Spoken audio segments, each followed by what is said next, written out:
கள்ளக்குறிச்சி மாவட்டம் கல்வராயன் மலையில் கரடி தாக்கி முதியவர் படுகாயம் அடைந்த நிலையில் மருத்துவமனையில் அனுமதிக்கப்பட்டுள்ளார். இதுகுறித்த கூடுதல் தகவல்களை எமது செய்தியாளர் பழனிவேல் வழங்கிட கேட்கலாம். பழனிவேல், வணக்கம். இந்த சம்பவம் எப்பொழுது நடைபெற்றது? கரடியால் தாக்குதலுக்குள்ளான இந்த முதியவருடைய உடல்நிலை தற்போது எப்படி இருக்கிறது? அங்க இருக்கக்கூடிய மக்கள் என்ன சொல்றாங்க? விரிவான தகவல்கள். வணக்கம் சார். அதாவது கள்ளக்குறிச்சி மாவட்டம் கல்வராயன் மலையில மேல்பாச்சேரி ஊராட்சிக்கு உட்பட்டதான் விளாம்பட்டி கிராமம். இந்த விளாம்பட்டி கிராமத்துல ராஜமாணிக்கம் என்பவர் வயது 55.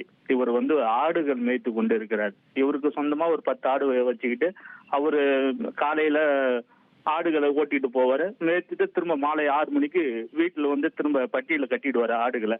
அதே போல வழக்கமா இதே வேலையை செஞ்சிட்டு இருக்கிறாரு. இன்னைக்கு காலையில என்ன பண்றாருன்னா, ராஜமாணிக்கம் அவருக்கு சொந்தமான ஆடுகளை கொண்டு விளாம்பட்டி வனப்பகுதிக்கு ஓட்டிட்டு போறாரு மேய்ச்சலுக்காக.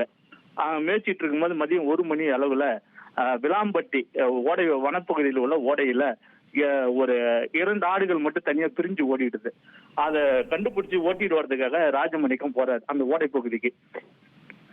அப்ப போகும்போது என்ன பண்றாங்கன்னா, அங்க கரடி 2 குட்டிகள் என்ற ஒரு கரடி இருக்கு. அது ராஜமாணிக்கத்தை பார்த்தோன்னு துரத்திட்டு அவரை கடுமையா தாக்கி கடிச்சிருது. தலையில, கை, கால் உள்ளிட்ட பகுதிகளில் கடுமையான காயங்கள் ஏற்பட்டு சத்தம்றாரு. அதை பார்த்து பக்கத்தில் இருக்கிற காட்டுக்கொட்டாயில் இருக்கிற பொதுமக்கள் அவரை மீட்டு சேலம் மாவட்டம் ஆத்தூர் அரசு மருத்துவமனைக்கு கொண்டு போறாங்க. அங்க தீவிர சிகிச்சை பிரிவுல அவருக்கு சிகிச்சை அளிக்கப்பட்டு வருகிறது. இது குறித்து வனத்துறை அதிகாரிகளும் கரியாலூர் போலீசாரும் விசாரணை மேற்கொண்டு வருகிறார்கள். நன்றி பழனிவேல், உங்கள் விரிவான தகவல்களுக்கு. ட்ரெண்ட ஃப்ரெண்ட் ஆக்கிக்கோங்க. தந்தி டிவியின் சப்ஸ்கிரைபர்ஸ் அண்ட் ஃபாலோவர்ஸ் குடும்பத்துல நீங்களும் இணையுங்க.